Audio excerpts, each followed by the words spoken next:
آپ اس دعوت کو لے کے آئے، کٹنا گوارا کر لینا، مرنا گوارا کر لینا، مگر اپنی جبین نیاز کو غیر اللہ کے آستانے پہ جھکانا گوارا نہیں کرنا۔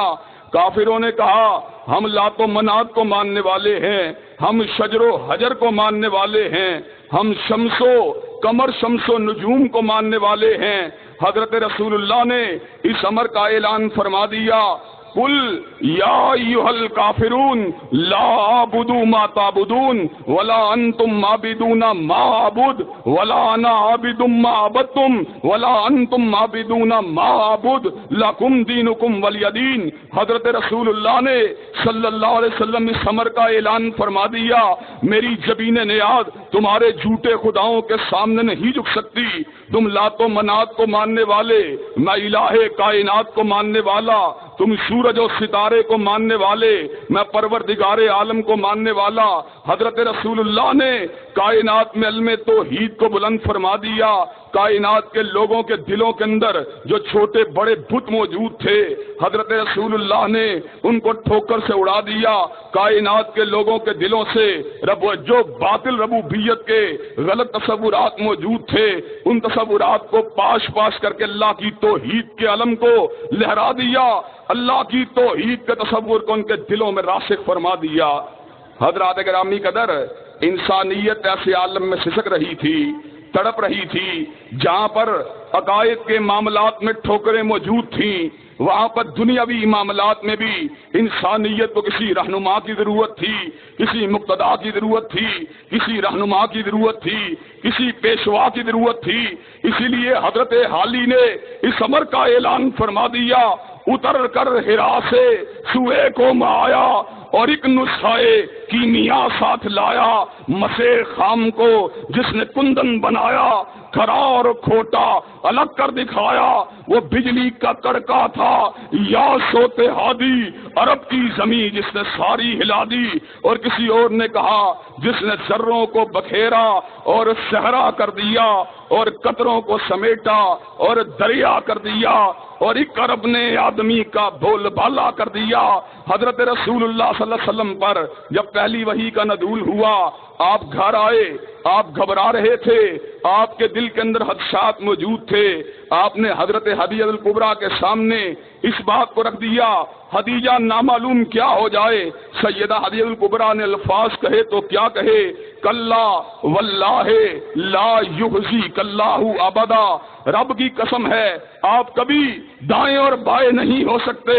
انک تحمل الکل وتکسب المعدوم وتعین علی النوائب الحق وتنصر المظلومین۔ آپ وہ ہیں جو گرے ہوں کو اٹھانے والے، آپ وہ ہیں جو بجھے ہوں کو جلانے والے، آپ وہ ہیں جو مظلوموں کے کام آنے والے، آپ وہ ہیں جو حق کی پشتبانی فرمانے والے۔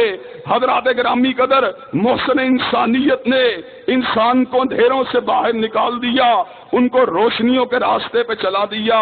حضرت رسول اللہ نے شراب کے جام لڑانے والوں کو اس آب حیات کا اسیر بنا دیا، جس آب حیات نے صرف اہل عرب کو زندہ نہیں کیا بلکہ رومیوں کو زندہ فرما دیا، ایرانیوں کو زندہ فرما دیا، مصریوں کو زندہ فرما دیا، افغانیوں کو زندہ فرما دیا، ایشیا کے رہنے والوں کو زندہ فرما دیا، بر اعظم یورپ کے رہنے والوں کو زندہ فرما دیا۔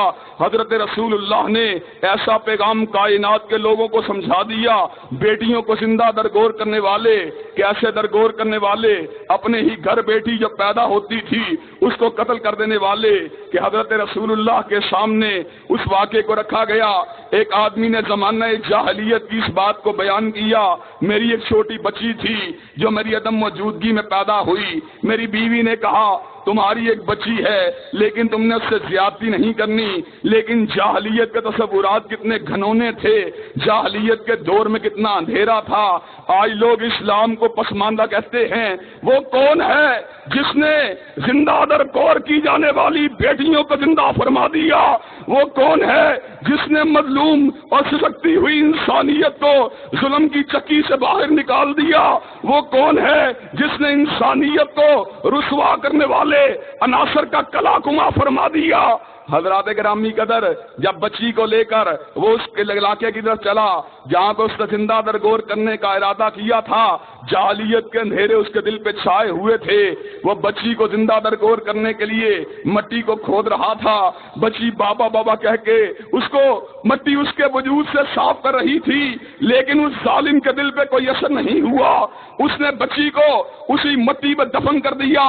حضرات گرامی قدر رحمت للعالمین کے سامنے، کائنات کے اندر انسانوں سے سب سے بڑے رہنما کے سامنے، انسانوں کی محبت سے معمور امام کائنات کے سامنے جب اس واقعے کو رکھا گیا، حضرت امام کائنات کی آنکھوں میں آنسوؤں کی جھڑیاں لگ گئیں، حضرت آقا رونے لگے، اللہ تبارک و تعالیٰ کے کلام کی اس آیت کو تلاوت فرما دیا، وَإِذَا الْمَوْءُودَةُ سُئِلَتْ، جب قیامت کا دن آئے گا زندہ درگور کی جانے والی بیٹی کے بارے میں سوال کیا جائے گا۔ حضرات گرامی قدر مجھے یہ بات بتلائیے، وہی عرب جو جوا کھیلنے والے، جو شرابیں پینے والے، جو قتل کرنے والے، جو بیٹیوں کو زندہ درگور کرنے والے، بتلائیے ان کی ساری عادات بد کو کس نے ختم فرما دیا؟ محمد صلی اللہ علیہ وسلم۔ حضرت رسول اللہ صلی اللہ علیہ وسلم نے ان ساری عادات بد کو ختم فرما دیا۔ زمانے کے اندر جتنے اندھیرے تھے ان اندھیروں کو چھاٹ دیا، ان اندھیروں کو کلا کما فرما دیا۔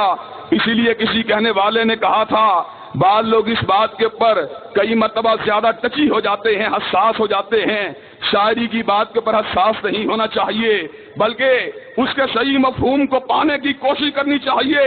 اگر اس میں غلو موجود ہو، اگر اس کے اندر مبالغہ آمیزی والی بات موجود ہو اور بات ہے، اگر شاعری کے اندر تعویل کی گنجائش موجود ہو تو تعویل والے مفہوم کو لینا چاہیے۔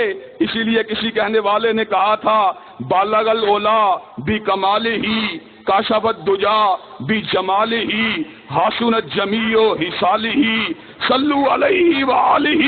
حضرت آقا بلندیوں پہ پہنچے اپنے کمال کی وجہ سے، وضحا کے چہرے کی روشنی نے اندھیروں کے سینے کو چاک کر کے رکھ دیا۔